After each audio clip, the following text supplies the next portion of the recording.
Amém. Deus seja louvado por sua palavra. Por meio dela, nós somos santificados. Nós vamos continuar hoje na nossa terceira palestra sobre Jesus e os 10 mandamentos. Nós, como cristãos, não queremos crer e não queremos obedecer a nada, nem ninguém que não seja Cristo. Nós não queremos crer nenhum ensino, nenhum mandamento, nenhuma doutrina que não tenha sido ensinado diretamente pela boca do próprio Cristo. E por isso, se nós queremos saber algo sobre a lei de Deus, sobre os mandamentos de Deus, o primeiro lugar que nós devemos buscar, a primeira coisa que devemos procurar saber é o que Cristo ensinou. E aí nós vamos hoje refletir sobre o Evangelho segundo Mateus, capítulo 15. Vamos refletir sobre o ensino de Cristo, sobre os 10 mandamentos em Mateus 15. E o título da nossa mensagem hoje é A Lei de Deus contra as Tradições dos Homens. A Lei de Deus contra as Tradições dos Homens. Diz assim a palavra do Senhor. Então vieram de Jerusalém a Jesus alguns fariseus e escribas e perguntaram: por que transgridem os teus discípulos a tradição dos homens? Pois não lavam as mãos quando comem. Ele, porém, lhes respondeu: por que transgredis vós também o mandamento de Deus por causa da vossa tradição? Porque Deus ordenou: honra a teu pai e a tua mãe, e quem maldisser a seu pai ou a sua mãe, seja punido de morte. Mas vós dizeis: se alguém disser a seu pai ou a sua mãe, é oferta ao Senhor aquilo que poderias aproveitar de mim, esse jamais honrará seu pai ou a sua mãe. E assim invalidastes a palavra de Deus por causa da vossa tradição. Hipócritas, bem profetizou Isaías a vosso respeito, dizendo: este povo honra-me com os lábios, mas o seu coração está longe de mim, e em vão me adoram, ensinando doutrinas que são preceitos de homens. E tendo convocado a multidão, lhes disse: ouvi e entendei. Não é o que entra pela boca o que contamina o homem, mas o que sai da boca, isto sim contamina o homem. Então, aproximando-se dele, os discípulos disseram: sabes que os fariseus, ouvindo a tua palavra, se escandalizaram. Ele, porém, respondeu: toda a planta que meu Pai Celestial não plantou será arrancada. Deixai-os, são cegos, guias de cegos. Ora, se um cego guiar outro cego, cairão ambos no barranco. Então lhe disse Pedro: explica-nos a parábola. Jesus, porém, disse: também vós não entendeis ainda? Não compreendeis que tudo que entra pela boca desce para o ventre e depois é lançado em lugar escuso? Mas o que sai da boca vem do coração, e é isso que contamina o homem. Porque do coração procedem maus desígnios, homicídios, adultérios, prostituição, furtos, falsos testemunhos, blasfêmias. São estas coisas que contaminam o homem, mas o comer sem lavar as mãos não o contamina. Amém.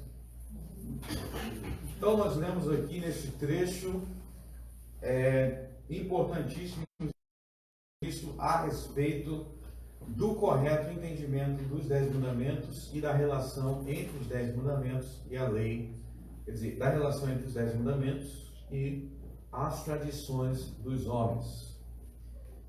Esse trecho ele começa com a chegada de alguns fariseus e escribas. Nós já vimos nas últimas aulas que os fariseus e os escribas eram os principais líderes religiosos daquele tempo, e especificamente na Judéia, e eles vieram de Jerusalém, que era a capital da Judéia, e ao chegar até Jesus, eles questionaram aquilo que eles observaram nos seguidores de Jesus. Eles perguntaram no verso 2: por que transgridem os teus discípulos a tradição dos anciãos, pois não lavam as mãos quando comem? Bom, a tradição, a palavra tradição aí, refere-se a um rito, a um costume que não é novo, mas é um rito, um costume com significado religioso que foi transmitido por gerações passadas, gerações anteriores. A palavra aí, anciãos, a maior parte do povo judeu, existia essa prática que os discípulos, os seguidores de Jesus, não estavam observando. Por inferência, era uma prática observada pela maioria dos judeus, porque se os discípulos de Jesus se destacaram por não observar, segue-se que a maioria observava. E a gente tem mais detalhes sobre essa cerimônia em Marcos capítulo 7. Abra aí rapidamente em Marcos capítulo 7, o evangelista Marcos, ele vai dar maiores detalhes.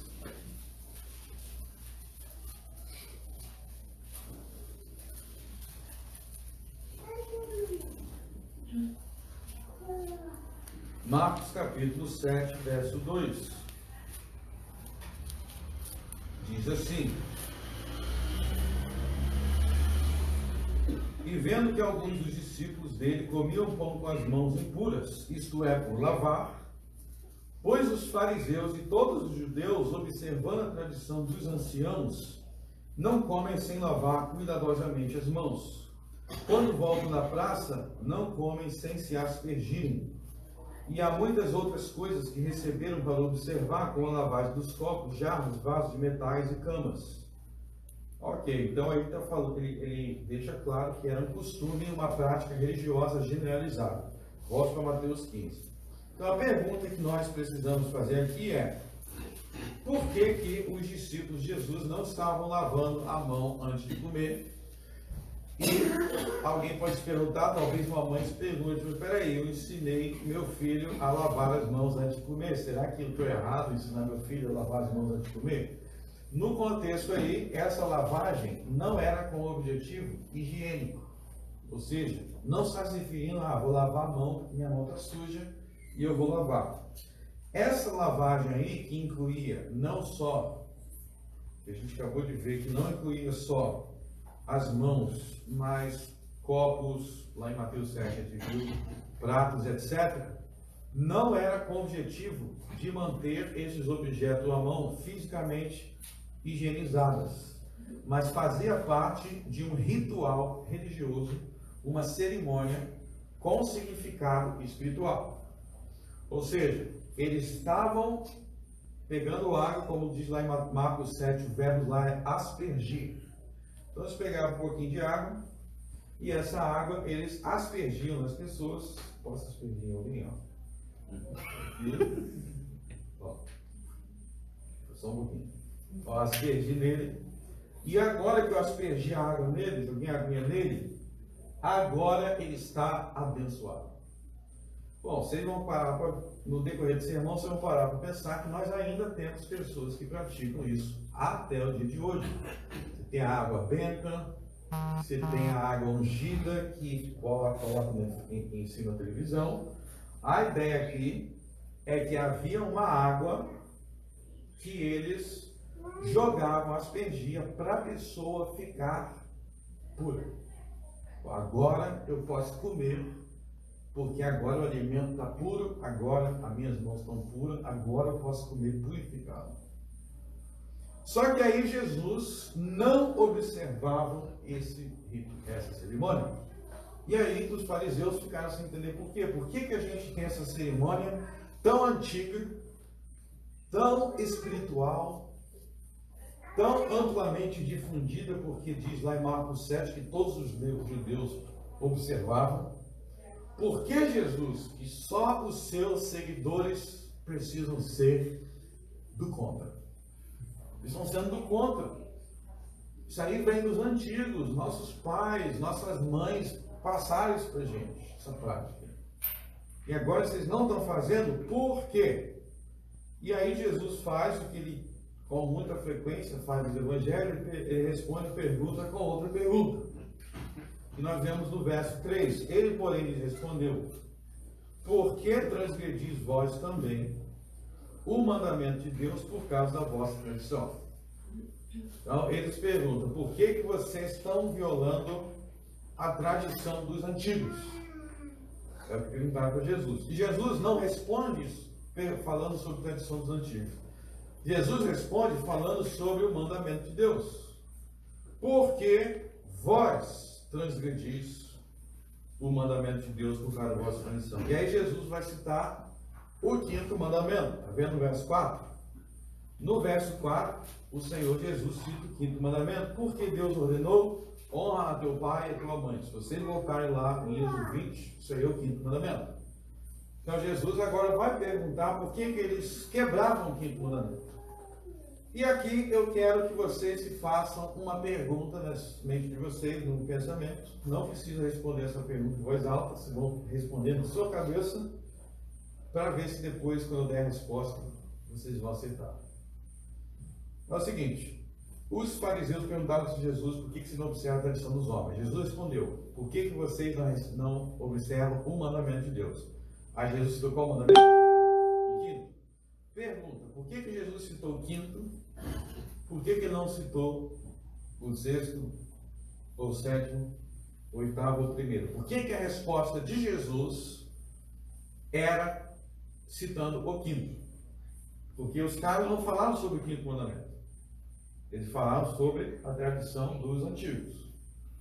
Eu quero que você se pergunte em sua mente por que Jesus, em sua resposta, acusou-os de quebrar o quinto mandamento. Por que ele não entrou no assunto de um dos outros 10 mandamentos? Por que Jesus focou no quinto? Entenderam a pergunta? Já respondeu na sua cabeça? Depois a gente volta para ela. Mas vamos lá. Jesus acusa eles de violar o quinto mandamento. E no verso 5, ele explica de que maneira eles violavam o quinto mandamento. Então, existia uma maneira que eles violavam, que eles ensinavam a violação do quinto mandamento. E essa maneira está no verso 5. Olha só, vamos entender o verso 5. Mas vós dizeis: se alguém disser a seu pai e a sua mãe, é oferta ao Senhor aquilo que podereis aproveitar de mim, esse jamais honrará a seu pai ou a sua mãe. O que Jesus está dizendo? É oferta ao Senhor aquilo que poderias aproveitar de mim. O contexto é o seguinte: seu pai ou sua mãe está passando necessidade. Se o seu pai ou sua mãe está passando necessidade, nessa circunstância, honrar o pai ou a mãe significa ajudá-los em suas necessidades. Ou seja, o quinto mandamento de honrar os pais inclui ajudar os pais financeiramente em circunstâncias de necessidade. De forma que, se você não ajudar seus pais em circunstâncias de necessidade, você está desonrando aos seus pais. O apóstolo Paulo chega a dizer em sua carta a Timóteo que aquele que não socorre os seus é pior do que o infiel. Ah, meu pai está doente, mas eu não estou nem aí. Está desonrando os pais, quinto mandamento. Então, honrar os pais não é só algo verbal, mas pode incluir até dinheiro, abrir o teu bolso, se eles estiverem passando necessidade. Só que aí, os escribas fariseus, eles tinham uma outra tradição, que é o seguinte: realmente você precisa ajudar seus pais, mas se você der oferta ao Senhor, aí você tem a desculpa para não ajudar seus pais. Não. Eu não posso te ajudar porque isso aqui é para oferta na igreja. Então, é isso que eu estou falando. Mas vós dizeis, vós quem? Os escribas fariseus. Se alguém disser a seu pai ou a sua mãe, é oferta ao Senhor aquilo que poderia aproveitar de mim, esse jamais honrará seu pai e sua mãe. Então, se você tiver uma desculpa bem piedosa, bem religiosa, me desculpe, mas eu tenho que dar oferta na igreja.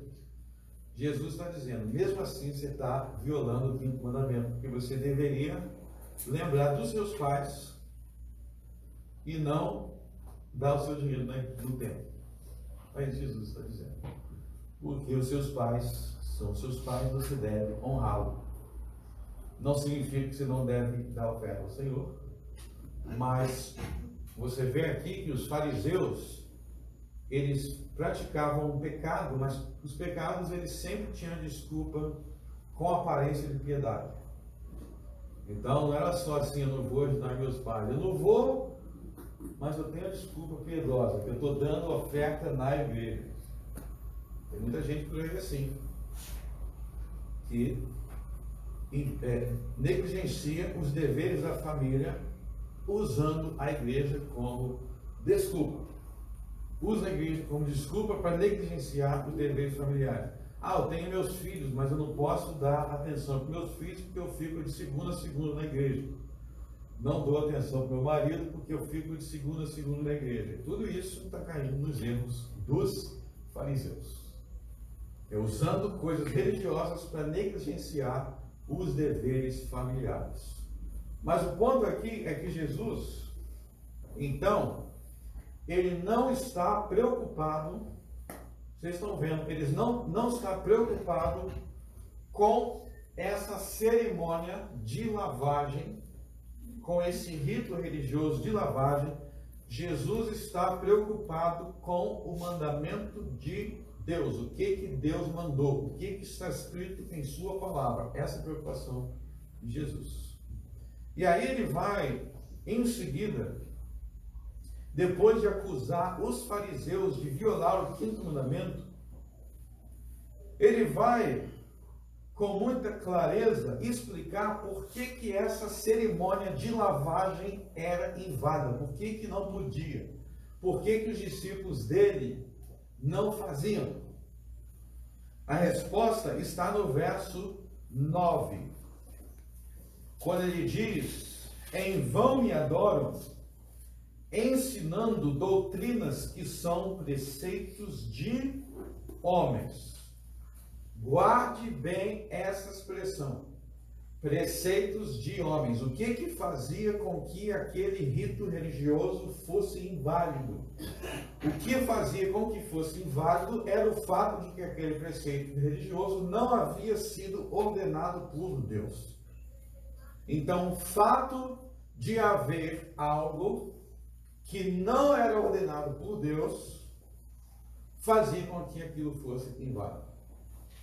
Veja, em vão, o verso 9 é muito importante. Em vão me adoram. Quer dizer, essa adoração é vã, não é válida, não é correta.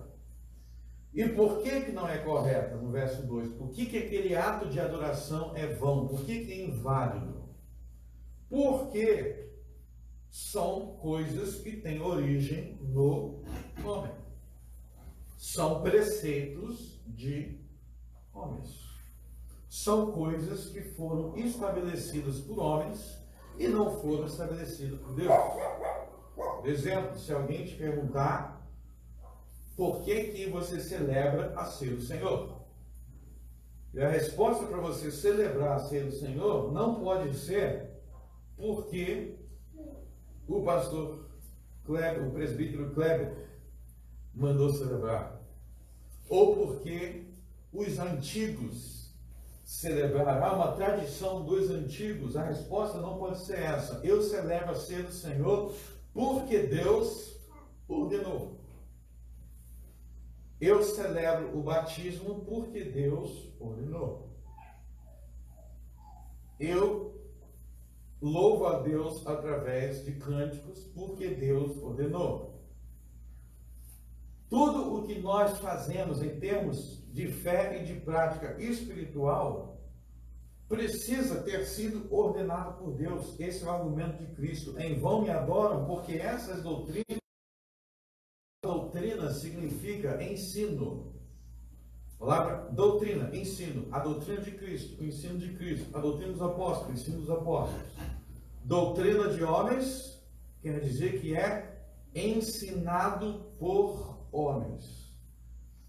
Ou seja, o ensino de Cristo aqui é que toda a nossa religião, para que seja verdadeira e não seja uma falsa religião, precisa consistir exclusivamente de práticas ordenadas por Deus. Então, como essa lavagem, que era a tradição dos anciãos, dos antigos, não havia sido ordenada por Deus nas Escrituras Sagradas, por esta razão, Cristo não observou. Então, veja que na mente de Cristo, no ensino do Cristo, uma prática religiosa, para ser observada, não é suficiente, número um, que seja uma tradição antiga, porque isso aqui era uma tradição antiga, tradição dos antigos, dos anciãos. Número 2, não é suficiente que seja amplamente difundido na sociedade que eu vivo, porque essa prática todos os judeus faziam. Então, para Cristo não é suficiente que todo mundo esteja fazendo, nem é suficiente que seja muito antigo. O que é necessário? É necessário que tenha sido ordenado por Deus e que não seja uma mera ordenança de homens. Por isso, em qualquer prática religiosa, você não pode falar, quando for questionado a você, por que você faz isso? Por que vocês fazem aquilo?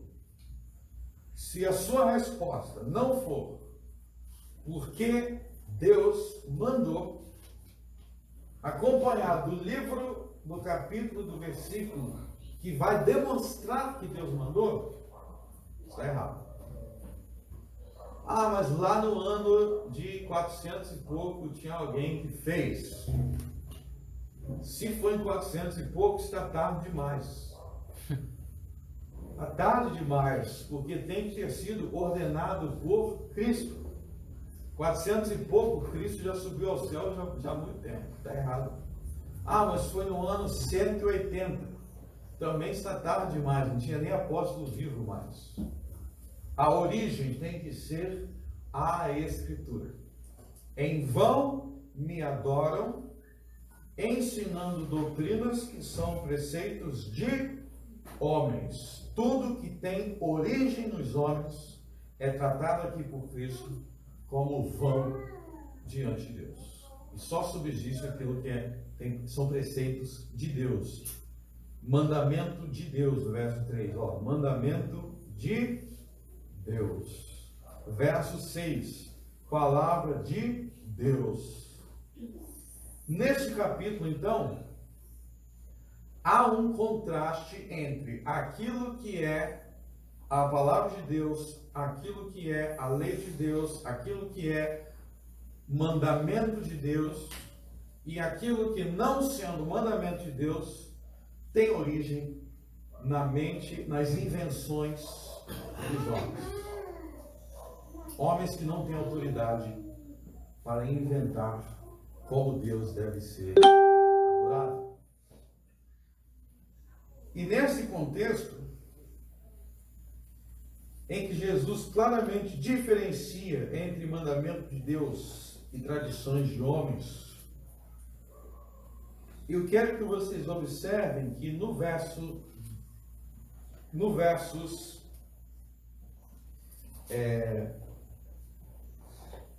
12, me perdoe, é no verso 10, versos 10 ao 11, 10 e 11. Diante da colocação que Jesus colocou diante dos escribas fariseus, defendendo a lei de Deus contra a tradição dos homens, Jesus convocou a multidão e ele introduziu uma correção. Ele disse: ouvi, entendei, não é, verso 11, não é o que entra pela boca o que contamina o homem, mas o que sai da boca, isso sim contamina o homem. Por que esse verso 11 é tão importante? Vocês precisam martelar o verso 11 na cabeça. No verso 11, Jesus ensina, ou melhor, corrige um entendimento errado sobre a maneira com que o homem se contamina. Ele está dizendo: eu vou explicar uma coisa para vocês sobre o pecado no homem. E ele vai dizer: o pecado do homem, a contaminação do homem, não provém de algo que entra na sua boca. E o que isso ensina para nós? Ensina que todas as vezes em que nós sem autoridade da palavra de Deus, sem precedência no mandamento de Deus, instituímos formas de adoração que Deus não ordenou, a consequência é que nós vamos criar concepções errôneas na cabeça do povo, concepções errôneas sobre o pecado e sobre a santidade. Então veja que o que estava em jogo aqui, neste falso rito religioso inventado por homens, é que, tendo sido instituído um rito religioso que Deus não ordenou, o efeito deste rito era corromper o entendimento sobre a origem do pecado e sobre a santificação. Então, tudo o que é introduzido na igreja, sem a expressa ordem de Deus, vai corromper o entendimento do povo sobre as coisas espirituais. Ou seja, esse povo aqui, eles eram basicamente pelagianos. Eles acreditavam que a corrupção do homem era algo que vinha de fora. Ou seja, aquele rito religioso fez com que eles passassem a crer, ou que tivessem a tendência de crer, que se algo há contaminado em você, não é porque o homem é contaminado. Não é porque há uma corrupção no homem, mas é porque algo externo ao homem o corrompe. Ou seja, a essência do vitimismo. Eu sou pecador, eu pequei, eu fiz algo de errado, mas a culpa não é algo que vem de mim, é algo que vem do exterior. É porque eu comi uma comida amaldiçoada. O problema é que eu comprei aquela carne lá e eu não lavei as mãos. E como eu não lavei as mãos, aquela carne me contaminou e é por isso que eu peguei. Isso é o raciocínio. E tem um monte de gente ainda que até o dia de hoje pensa assim. Você vai perguntar, por que você fez isso? Por que você faz isso? Ela vai te dar 1000 explicações sobre porque no fundo, ela é inocente e aquilo que ela está fazendo é algo externo a ela que está corrompendo. É isso que os homens fazem. Eles colocam a sua culpa em algo exterior. E ao instituir um rito não ordenado por Deus, então, estava sendo corrompido o entendimento dos homens sobre a verdadeira natureza do pecado. E é assim que acontece em qualquer tipo de corrupção do culto. Tudo o que você corrompe no culto a Deus, que você altera, que você tira ou que você acrescenta, vai corromper o entendimento dos homens sobre o Evangelho, sobre o pecado, sobre a salvação, vai ser corrompido. Por isso que não rola aquela história assim, não importa a forma de culto, o importante é que está pregando o Evangelho. Não tem problema se está fazendo isso, se está fazendo aquilo outro, se está acrescentando, se está tirando. É importante pregar o Evangelho. Aqui a gente vê que esse pensamento está errado porque a forma com que as coisas são feitas determina o entendimento do Evangelho. Então, se tirar e botar isso que Deus não mandou tirar e botar, os homens vão ter o seu entendimento. Por isso que Jesus, depois de rejeitar o falso rito, ele corrigiu o falso entendimento que era produzido por aquela falso rito. Quando eu era pequeno, eu fazia isso daqui. Quando eu era pequeno, a gente chegava na igreja, a minha mãe pegava água benta e jogava água benta em cima de mim. Vocês nunca viram água benta, não? É isso aqui. Qual o problema com a água benta? Deus não mandou. Não tem água benta para mim. Aí tem gente que fala assim, água benta eu não uso. Mas eu uso água ungida. Trocaram o nome. Mas aqui Jesus então ensina que falsas formas de adoração produzem uma falsa teologia. E nos versos 12 e 13, a partir do verso 12, os discípulos de Cristo se mostram preocupados com a reação que os fariseus teriam. Então, aproximando-se deles, discípulos disseram: sabe que os fariseus, ouvindo a tua palavra, se escandalizaram? Ele, porém, respondeu: toda planta que meu Pai Celestial não plantou será arrancada. A importância disso daqui é que no momento em que vocês se posicionarem para defender o mandamento de Deus, para defender a palavra de Deus, para defender o que Deus falou, e para rejeitar as tradições que Deus não ordenou, a próxima questão que vai surgir é o que a gente pode chamar de pressão popular. Porque no caso aqui, eles estão rejeitando coisas que eram, número 1, antigas, número 2, amplamente difundidas, socialmente promovidas. A partir do momento que eles rejeitam, surge a preocupação de que o que vão pensar de nós se nós não estamos seguindo a multidão.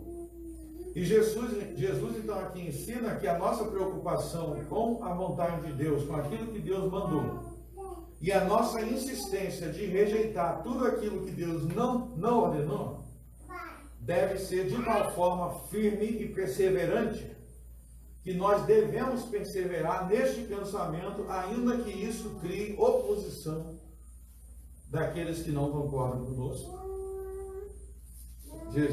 Os apóstolos falaram o que os fariseus vão pensar, o que os líderes religiosos vão pensar.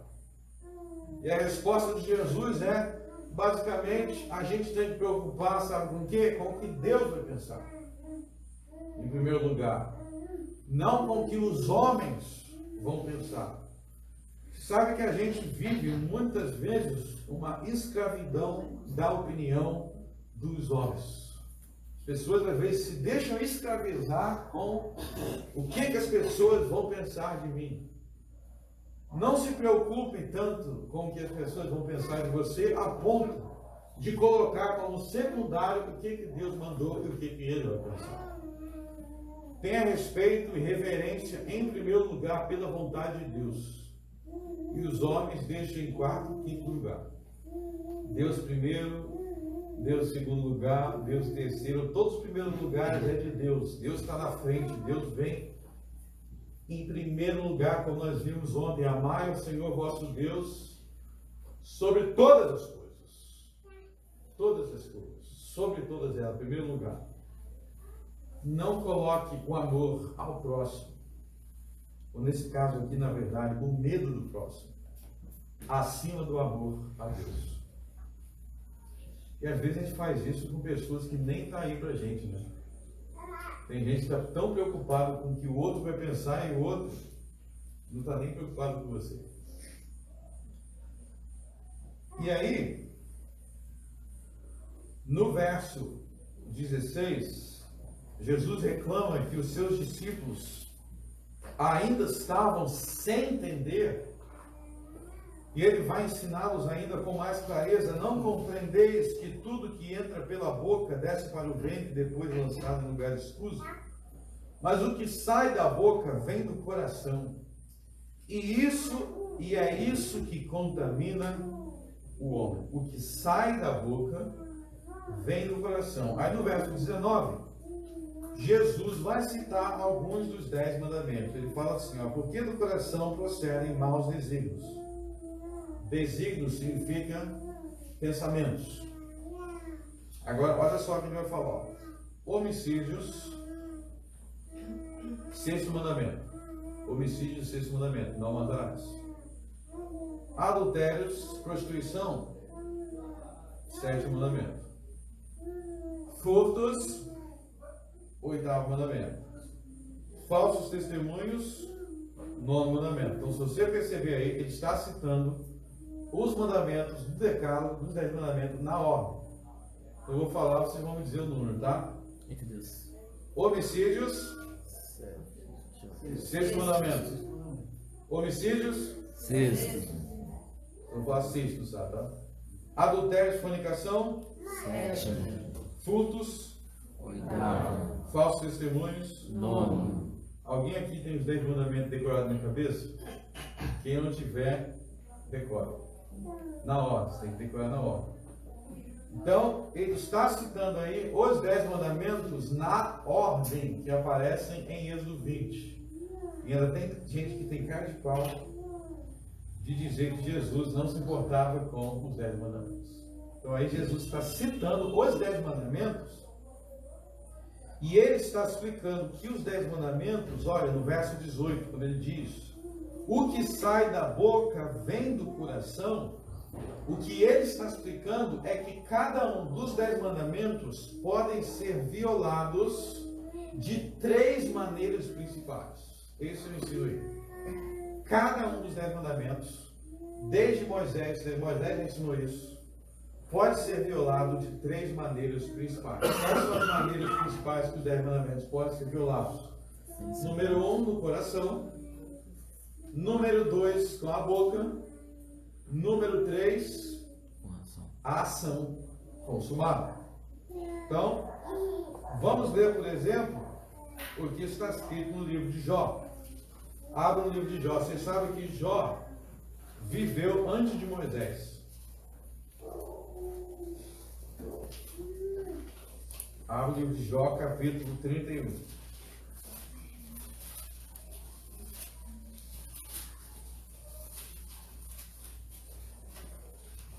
Jó 31.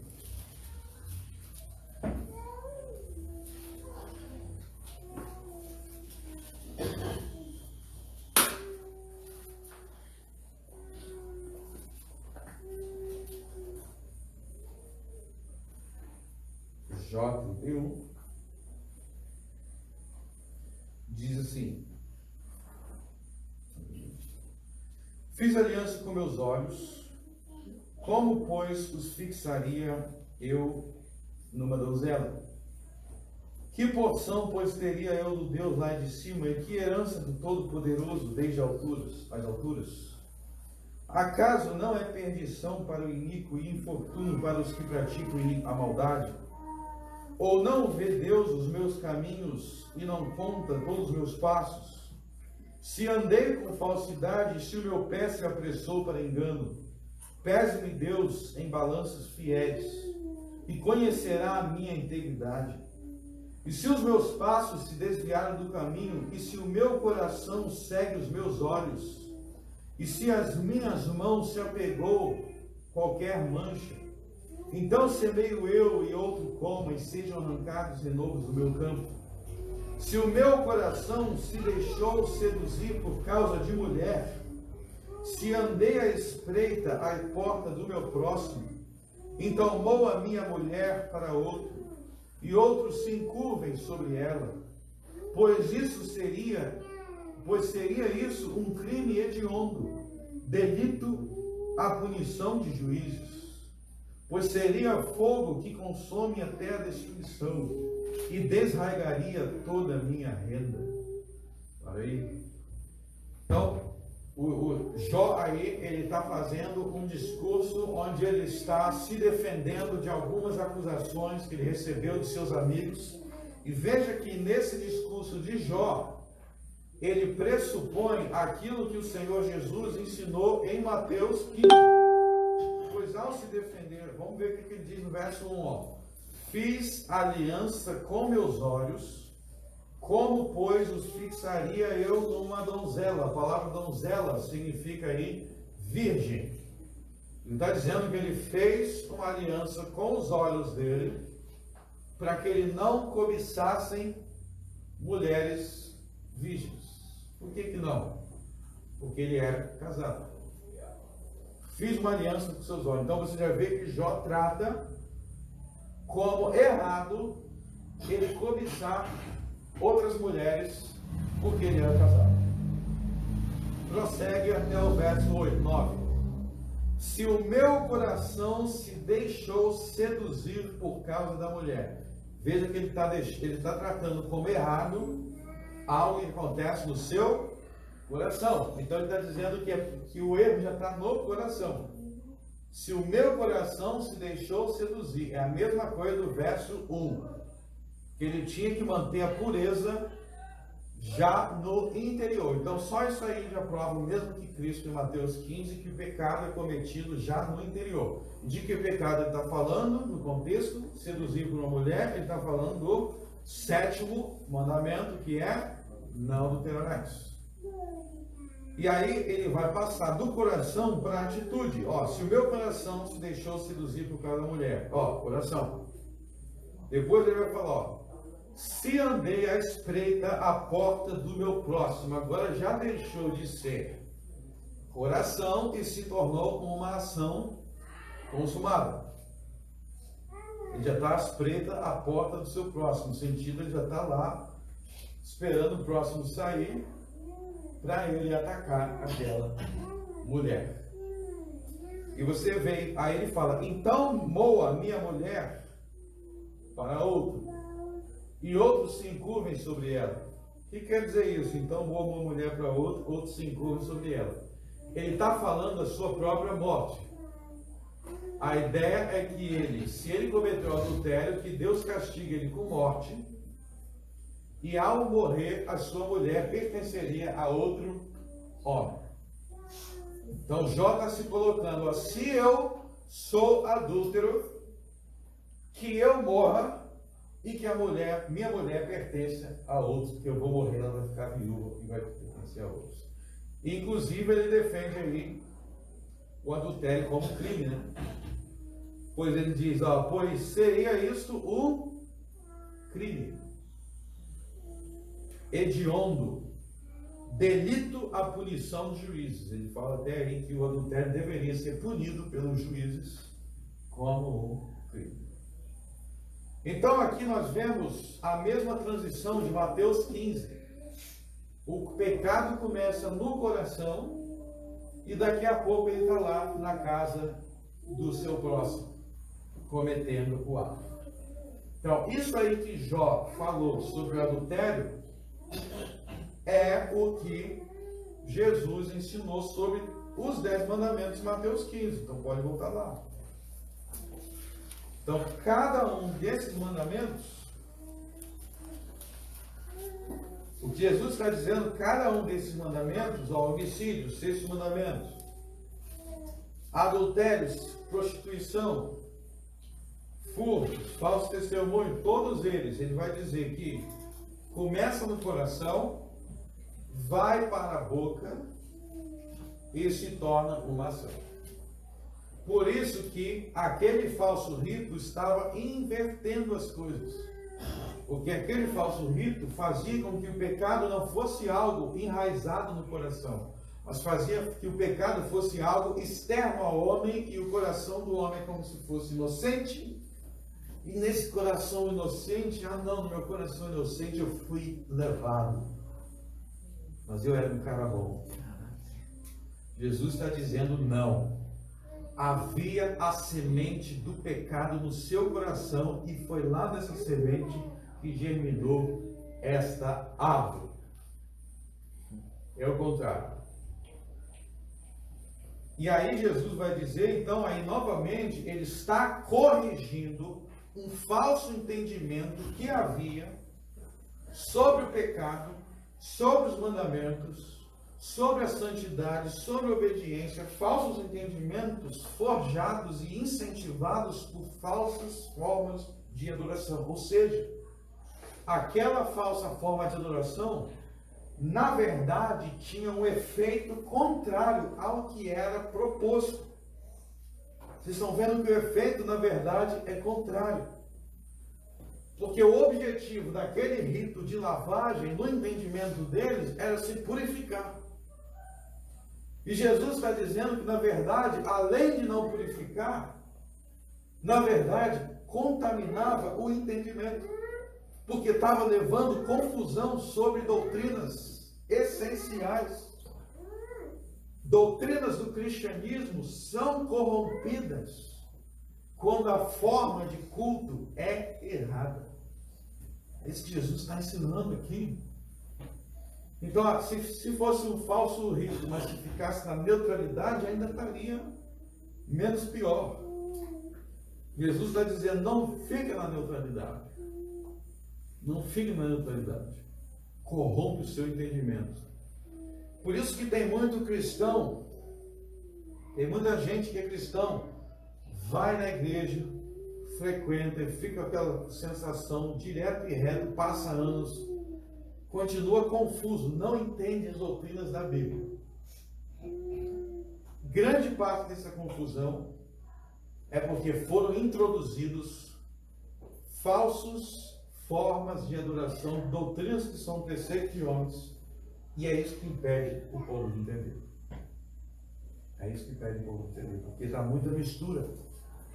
E aí as pessoas não entendem mais e, inclusive, cria concepções falsas. E tem gente que ainda fala assim, ó, não, nós não vamos mudar o culto, não, nós vamos mudar só o ensino. Estou vendo aqui que não dá. Vocês estão vendo que não é só a falsa doutrina que gera um falso culto. Vocês veem que o contrário também é verdadeiro. O falso culto gera falsas doutrinas. Nós estamos aí, por exemplo, nós temos recentemente a chamada aí no Brasil, no mundo, na verdade, né, quarta-feira de cinzas, onde o pessoal bota cinzas na testa. O pessoal bota cinzas na testa. Aí depois chega sexta-feira santa, não pode comer carne, tem que comer só isso daqui.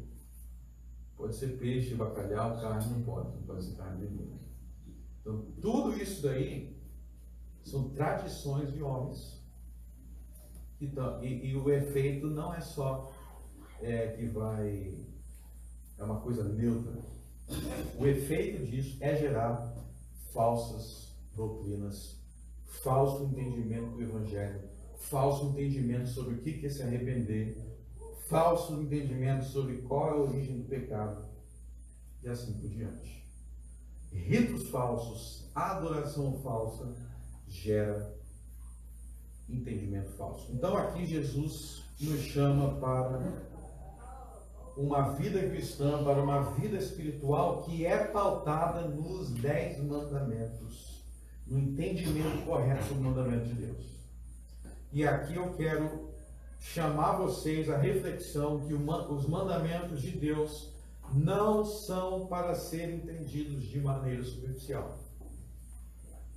Ou dito de outra forma, Jesus nos tira fora de uma religiosidade que é focada em ritos e cerimônias que homens inventam e diz assim, ó, o seu foco tem que ser entender os mandamentos de Deus, porque é nos mandamentos de Deus que é revelado o que agrada a Deus. O que agrada a Deus não são seguir a tradição dos antigos, não é seguir o que todo mundo está falando. O que agrada a Deus é obedecer aos seus mandamentos. Portanto, se vocês querem agradar a Deus, meus irmãos, parem de inventar regras, parem de inventar costumes, parem de inventar coisas que Deus não mandou. E se foque em entender o que cada mandamento de Deus exige. E a gente vê aqui que os mandamentos de Deus não são para serem entendidos de maneira superficial. Nos últimos dias nós já aprendemos que os mandamentos, por exemplo, podem ser violados no coração, na boca. Só isso aí a gente já sai da superficialidade. Muita gente acha, não matarás. Eu nunca apontei a arma na cara de ninguém para dar um tiro, então não matarás, é isso. Que gente superficial se estão ensinando, porque os fariseus ensinavam isso. Jesus diz que não matarás, não é só dar um tiro em alguém, puxar a faca e matar.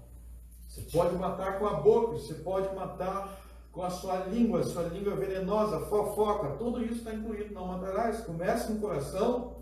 O sexto mandamento é quebrado no coração, depois é quebrado na boca, antes de virar uma ação consumada. Sétimo mandamento, por acaso não adulterarás, é só para a gente. Se um homem vai deitar com outra mulher, consumou o ato, só isso não adulterarás. Desde o tempo de Jó, e antes de Jó, já estava escrito, já estava claro, dito por Deus no livro de Jó, que o adultério começa no coração, exatamente igual Jesus ensina aqui. Da onde começa o roubo? O roubo é só quando você pega algo de alguém. Antes de você pegar algo de alguém, já havia inveja no seu coração. E a inveja no coração é o que faz você querer tomar o que não é seu, em vez de trabalhar para comprar. Então, o 8º mandamento começa no coração podre de inveja. Porque o coração que é contente em Deus vai dizer: se Deus não quer que eu tenha, então eu não vou ter. Então eu não vou roubar. A mentira não é só falso testemunho, não no mandamento, não é só quando você abre a boca para contar algo que não é verdadeiro. A mentira começa no engano do coração. Pensamentos planejando como enganar o próximo. E muitas vezes pensamento enganando a si mesmo. A mentira começa no coração. Todos os 10 mandamentos são violados no coração. Meus irmãos, tem como você quebrar todos os 10 mandamentos deitado na sua cama sem levantar. Você tem como quebrar os 10 mandamentos deitado na sua cama, parado de olhos fechados, você está violando os 10. Porque todos eles podem ser violados no coração. Eu estou deitado na cama, como diz Provérbios, aquele que planeja o mal, está deitado na cama pensando em como que vai se vingar no dia seguinte. Já violou o 6º mandamento. Como é que eu vou mentir amanhã? Como é que eu vou conseguir aquela mulher?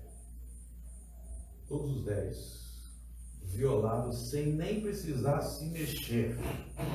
Tamanho é a podridão do coração do pecador. Então Jesus quer que a gente foque a nossa vida espiritual nos mandamentos de Deus. Como é que se obedece e como é que se evita violar aquilo que Deus mandou.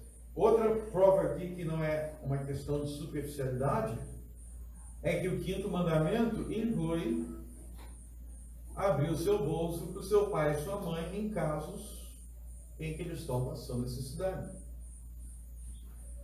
Ah, mas dinheiro não.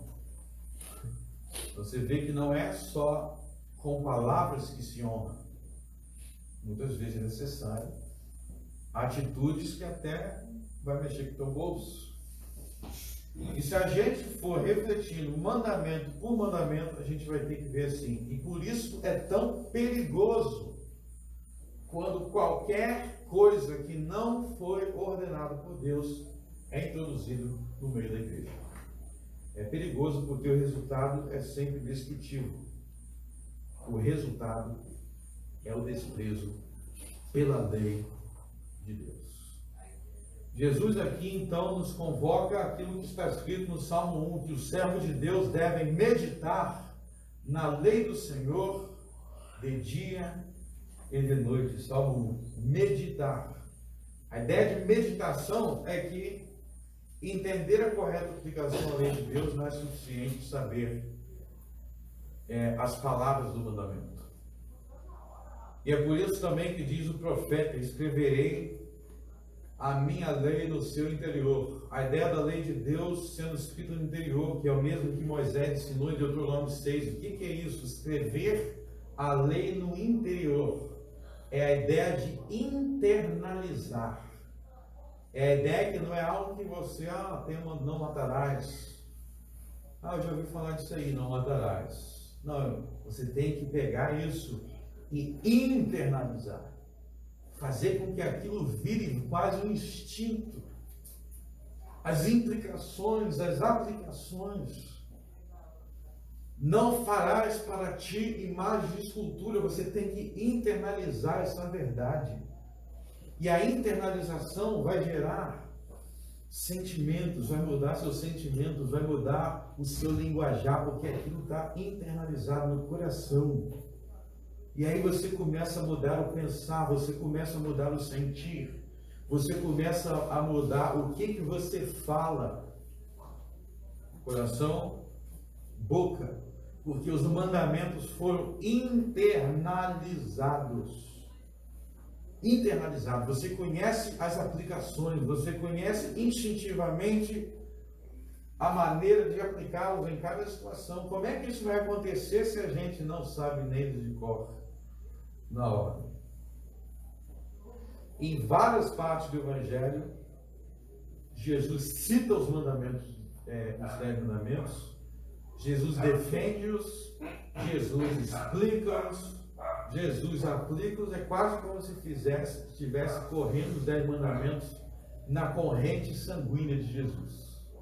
Se você parar para pensar, estava na corrente sanguínea dele, estava internalizado, estava perfeitamente escrito em seu coração, porque os 10 mandamentos são a regra da perfeita e perpétua justiça de Deus.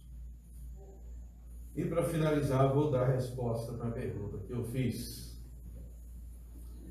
Por que Jesus citou o 5º mandamento? Por que ele não citou o 6º, o 7º, o 8º, o 9º, o 10º? Por que nesse caso específico ele citou o 5º? Será que foi algo aleatório? A verdade foi o seguinte: se você analisar o teor do questionamento dos fariseus, por que, verso 2, por que transgridem os teus discípulos a tradição dos anciãos aí os antigos? A ideia deles é que essa tradição tinha sido algo estabelecido pelos seus antepassados.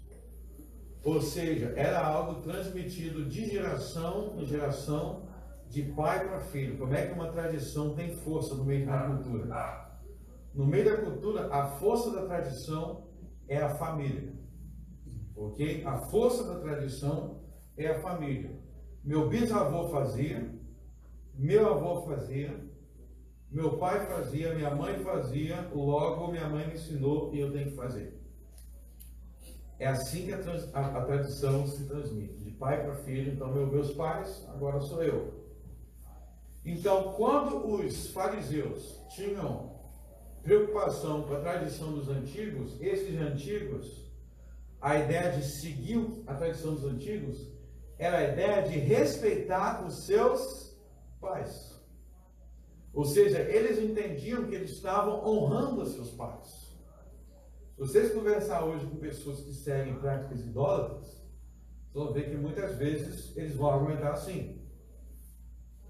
Se você falar assim, ó, não vou mais fazer essa prática aqui idólatra, muitos vão argumentar o quê? Não, mas essa é a religião da tua família. Essa é a religião dos teus pais. Como é que você vai deixar? É isso que muitos vão dizer. Ou seja, eles estão dizendo que continuar com aquilo é uma questão de honrar os pais, os antepassados. Então, quando os fariseus cumpriam as tradições religiosas que Deus não mandou, a justificativa deles era que era para honrar os pais. Por isso, então, Jesus responde citando o 5º mandamento como forma de dizer não. Vocês pensam que é assim que honram os pais, mas na verdade vocês não estão honrando os seus pais de verdade. Ou seja, a maneira com que as falsas tradições chegam é usando uma falsa capa do mandamento. Você vê que existia uma aparência de piedade. Ah, mas meu pai, tradição dos pais. E é por isso que então Jesus cita especificamente o 5º mandamento, porque o 5º mandamento, o mandamento de Deus, que é a verdadeira honra aos pais, está em choque com as falsas maneiras de honrar. Ou seja, honrar os pais não é seguir a idolatria que eles me ensinaram. Honrar os pais não é dar continuidade aos pecados deles. Honrar os pais não é dar continuidade aos erros deles, mas é seguir os bons exemplos, rejeitar os maus exemplos e fazer de tudo pelo bem deles. E fazer tudo pelo bem deles não inclui seguir a falsa religiosidade, caso eles tenham nos ensinado. Então Jesus cita o 5º mandamento para dizer: honrar os pais não é isso. Honrar os pais não é fazer tudo o que eles falaram. Porque tem coisas que eles falaram que estava errado. Ou seja, Deus está acima até mesmo dos meus pais. Como ele ensina em outro lugar, se os seus pais forem contra servir a Cristo, então, infelizmente, se é assim, nós temos que desobedecê-los para seguir a Cristo. Ou seja, ao citar o 5º mandamento nesse contexto específico, o Senhor Jesus nos ensina a rejeitar falsas religiosidades, mesmo quando essa falsa religiosidade vem com uma capa de aparência de piedade. Aparência de piedade. Nós estamos aqui para... Isso é o 5º mandamento. Jesus diz, não. Isso não é o 5º mandamento. E muitos hoje vão se defender assim, aparentemente usando mandamentos. Ah, faz isso daqui. Ah, a Bíblia não ordena. Ah, não ordena, mas você tem que ser submisso. Tem que ser submisso. Você está sendo rebelde. Aparência, capa de piedade. E é isso que Jesus nos ensinou. Estude os 10 mandamentos. Aprenda os 10 mandamentos. Ame os 10 mandamentos. Reflita nele todos os dias. Não passe um dia e uma noite da tua vida sem refletir nos 10 mandamentos da lei do Senhor. Ame-os. Ame-os mais do que ouro e do que a prata, porque esses são os mandamentos de Cristo. Vamos orar. Senhor nosso Deus, graças te damos pelos teus mandamentos, pela tua lei, que nós venhamos ser capacitados a observá-los cada vez mais em nosso coração, em nossa boca, em nossas atitudes. Não permita, Senhor, que venhamos nos apegar a tradições de homens, que nós venhamos amar os teus mandamentos e que nós venhamos rejeitar preceitos que são doutrina de homens, que levam os homens a te adorarem em vão. No nome de Cristo eu oro. Amém.